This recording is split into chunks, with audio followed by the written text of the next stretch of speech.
So, final scores really tell the story. I feel like Paul and I are going to agree on our takes from last night. But, Paul, what did the Warriors prove in the win over the Grizzlies? The Warriors proved to me that Jimmy Butler and Steph have to play great for them to win. I mean, they was in a dogfight with Ja Morant sprained his ankle. He's gonna have to be playoff Jimmy for the whole. If they want to make a run, he's gonna have to be Jimmy every night, because I'm not confident now in the Warriors as I was a couple of weeks ago, to be honest. They both went for 30 versus the Clippers in the last game of the season and lost that game. They need a third player to step up, and last night it was Gary Payton II or Gary Payton Jr. Gary Payton, somebody. Gary Payton. I know his daddy. I played his daddy.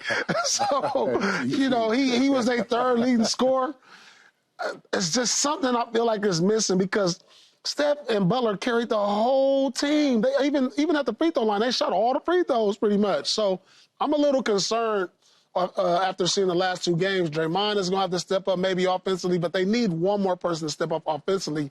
Or I don't know if the Warriors can make a run like I thought they could a couple weeks ago. Look, you say, what did they prove? Well, number one, Jimmy Butler proved that he's Jimmy Butler in the playoffs again. Regardless Playoff playoff Jimmy. He showed that. This is the reason that Draymond, midway through the year, was saying they needed to go get him another one of those dogs. And they found one. But Paul is right. They got to find a third guy that can contribute on a consistent basis. It doesn't have to be 30 points. It could be 15. You know, it could be that in the starting lineup, though. You know, I don't need my reserves being the third scorer. I need somebody in the starting lineup, whether it's Moody, whether it's Draymond, all of a sudden he gets hot and has one of those nights where he can score some points as well as playing defense and harassing people.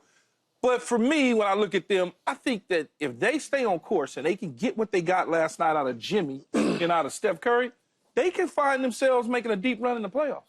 That's funny now. She asked what did they prove, and you guys are kind of going at the angle of what they need to do, what they need to prove up to go where they need to go, as opposed to what they proved last night in getting the win. What I saw last night was how much experience matters, because that was a tight game, and late in the game, Memphis started having some miscues, and Steph made the plays, you know, and it was so funny because I thought about it from, the other game where Buddy Hield, my man, missed those threes. Steph made sure he got those threes, he hit the corner three, then the double pump three. That's what I was saying, and for right now, I thought it was incredible that they had that kind of a game for their first, postseason game. We can't call it a playoff game. I don't know why, for their first postseason game, at least to try to get that confidence going forward. Now we can get to the part y'all were talking about. We got to give them that gravy for getting in the playoffs first. Then we going to get to the part you guys are talking about what they got, the challenge they have ahead of them and how tough that challenge will be. But they proved the importance of playoffs. But that was, man, listen, I told y'all yesterday we were underselling that game. And Memphis came out like, we're about to show y'all right now, and that was a great game. That was a great game. It's a shame that we don't know to call it a playoff game or just what it was called or what we just saw. But that 37, I don't know what you call it. But it was a great game. I mean, it's the playoffs. I don't. That's what it's got to be. I don't know why we keep quarreling over this. It's the playoffs. I agree with you, and I do agree with you. My takeaway from the Warriors' perspective is that that's obviously an experienced championship team, because when it got down to the wire as the game went along, they took advantage of the mistakes that the Grizzlies made. That 5-second violation just. It's insane. You cannot do that.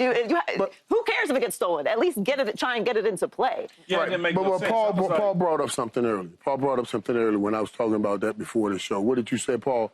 That's what happens when you fire your coach. Yeah, absolutely. March 28th. Yeah, they fired their coach. That's a mistake that a young non-championship, non-head coach having team makes. No matter what kind of defense you see, you've got to throw the ball in. You can't just give the game away like that. But what concerns me about the Warriors is when you look at the totality of that game and what happened. You talk about what Steph did scoring 15 of the Warriors' last 19 points, Jimmy Butler having an unbelievable game.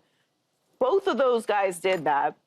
Ja Morant missed 7 minutes of game time right when they were going on a run. Yeah. Only scored 22 points, came back and clearly wasn't 100%. And it still required the Grizzlies to make that very crucial mistake to not have an opportunity to win the game. So while the Warriors did what they were supposed to do and all those things, they did blow a 20-point lead. They did allow the Grizzlies to get back in it and kind of got out of there. Now, they are a championship team, so they deserve the credit for that. But I don't know that they proved anything other than what we already know about them, which is that they are experienced, and experienced championship-level teams take advantage of mistakes that young, inexperienced teams make. So I don't know if I can get past all of the things that happened last night when we're talking about them making a long run. It's game, I was going to say game one of a playoff, but it's game one, basically, of the playoffs. And mistakes are going to be made. You got to correct those mistakes. But sort of, but like to Paul's point, they were kind of already in the playoffs because the Sunday night game was the game that you were supposed to win against the Clippers. That was a playoff game, and the same thing happened there. It was only a playoff game because if you win, you don't have to play in the play-in. But that's not that game. They played that like a playoff game. That Clipper game. It was a must-win game. Yes. But they wind up losing that particular game. But when it became a playoff game, and hence is what I was talking about. They wind up closing the door. So you can have mentally in your mind, if you are these two and everyone that these two have to follow to get to what Paul's talking about, we know, hey, boy, you see what they did in the playoffs. Mentally, one of us got to show up now. All we know is these two gonna show up. We need one more person to show up, like Paul's talking about.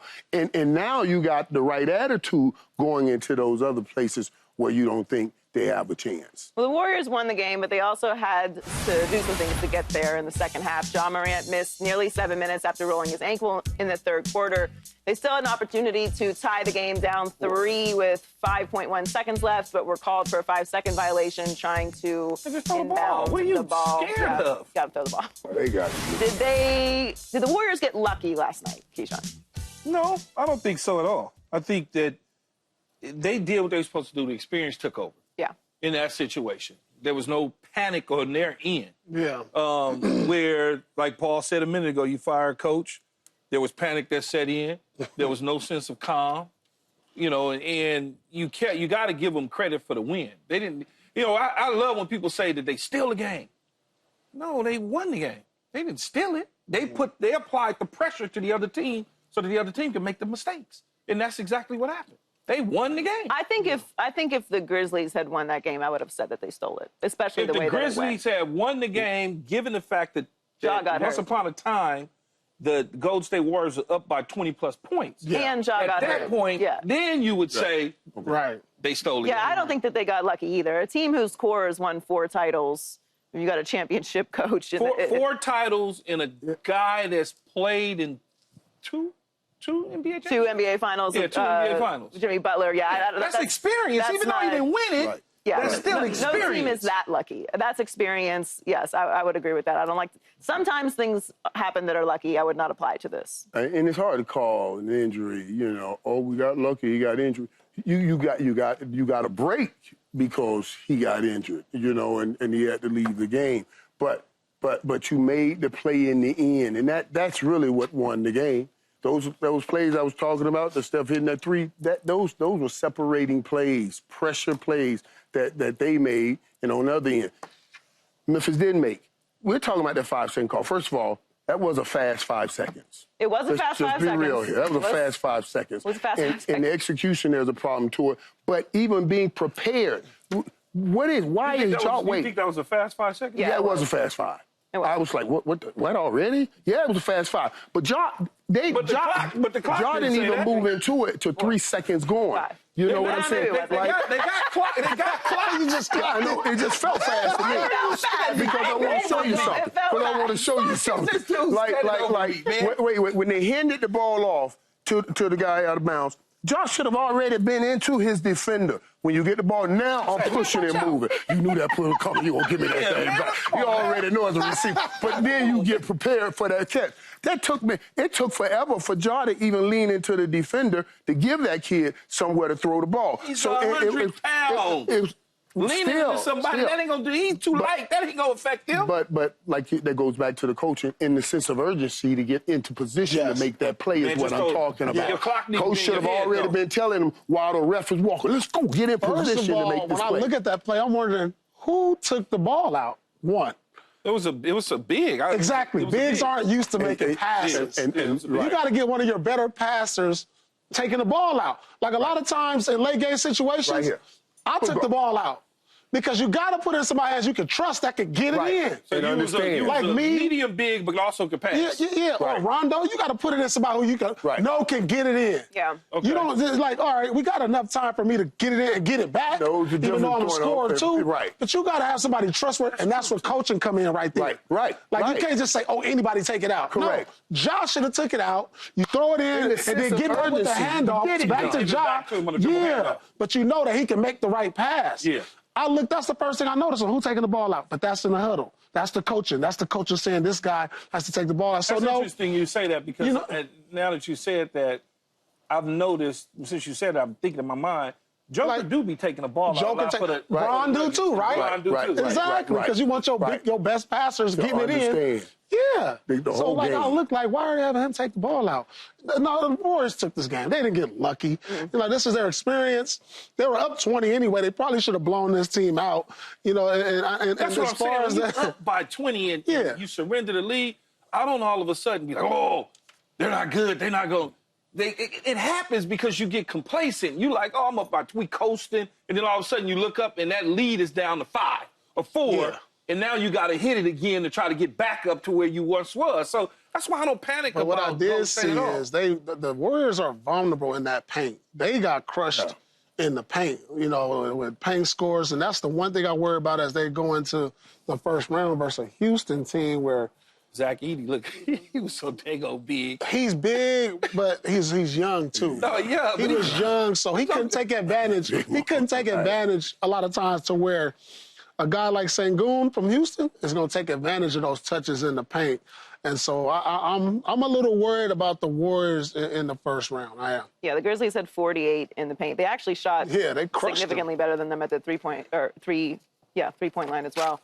So I'm with you. I think that they look vulnerable in the last 2 games. Yes. So we'll see how that series goes. But they did get the win. Found a way. They found a way. But let's talk about the other play-in game from yesterday. The Magic easily defeated the Hawks 120-95. They had 5 players score in double figures and were led in scoring by Cole Anthony coming off of the bench. Orlando made Trae Young so frustrated that he double technical fouled his way out of the game with just under 5 minutes left in the 4th. Oof. The really convincing win by the Magic. Yeah, they look good. Wake me up when it's over. Very impressive. Yeah, it was impressive. Are you giving them any chance of upsetting the Celtics? Well, I don't know. Look, but this is the thing. I'm not taking anything away from the Magic. They are an NBA team. As a matter of fact, they beat the Celtics 2-1 this season, Joy. They're an NBA team. They're an NBA team. Yeah, they are. They really are. And then, but the thing is, they're young. They got a franchise player in Paolo Banchero. But when I look at their offensive ranks, they're 28th in scoring offense, which is not that good. Last in three-point percentage. Last in three-pointers made. They can't score. They're 27th in field goals percentage. They have one of the best young rosters in all of basketball. With that being said, Celtics at 4. The Celtics are favored by 14.5 in game 1. So I think, I think they can get a game. You think Magic could steal one? I think the Magic could steal a game. How, though? I don't know. Maybe the Celtics they might go out. They don't go out in Orlando because they're like, man, we can go out. Maybe they overlook them. They go out. I don't want to.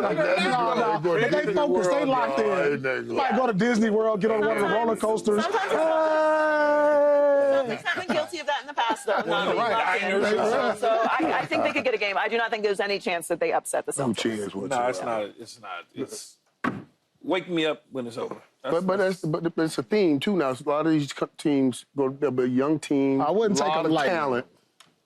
No, but this is the thing. Regular season, they've been having the Celtics number over the last couple of years, but it is the playoffs, so it's regular I don't know. You can't take people lightly because you got to understand, when you're the champs, there's a target on your back. That you're going to get their best. You're going to get their Paul best. just doesn't want the Celtics to get complacent. Yeah, They're not. They're much better I team. don't blame Paul. I've been doing that too. Much better team. I'm just saying, this is how I would talk to them. You ain't done that in a long time. I ain't done it in a long time. I would be doing the same thing. Are you giving the Magic a chance, Michael? Absolutely not. But I do think though that's a theme that we'll watch here. Like with this, these young teams, they got a lot of young talent, but they don't have that one player that can make the play that can help them get over the hump. So we'll see them come and claw, but they'll be sent home. What do you consider, Paul, an old team? What do you consider? Golden State Warriors. That's an older team. Yeah, like when your stars are older. Right. Yeah. You're Right. a pretty old team. Yeah. Like Golden State is an older team because you got Curry 37, 35 for Butler, Right. and 30 They're for on the back end of everything. Core of your starters. core of your starters. The only reason why I even ask you that is because I love when people say a team is such a young team. And I'm sitting here thinking, Well, their the core. Celtics is young. They just got experience. Yeah. They're Right. young Yeah. other than That Drew was a good Holiday. point. They, And that's a good They point, just too. got and Drew Holiday and old head. That's The a good Celtics point. are young. That's a good point. They're young. they're right. They're right. Right. That's a young That's a good team. one. That's a good That's one. still young to me. They're mature. And they got experience. Right. Why you frowning? Right. You don't like the right. No. You don't like that. What you want me to use? Like Right. voice. Because Let's say Houston's something already else. talking about that. They're going. They're in their saying prime. They're seasoned. They're seasoned. That's the word. I didn't That's the say- word. Okay. They're in their Houston prime already is talking good. about Yes, they're in their getting prime. Hereby State. declare no more right. Subscribe here to get the latest from Speak and go watch a few segments from our other shows on FS1.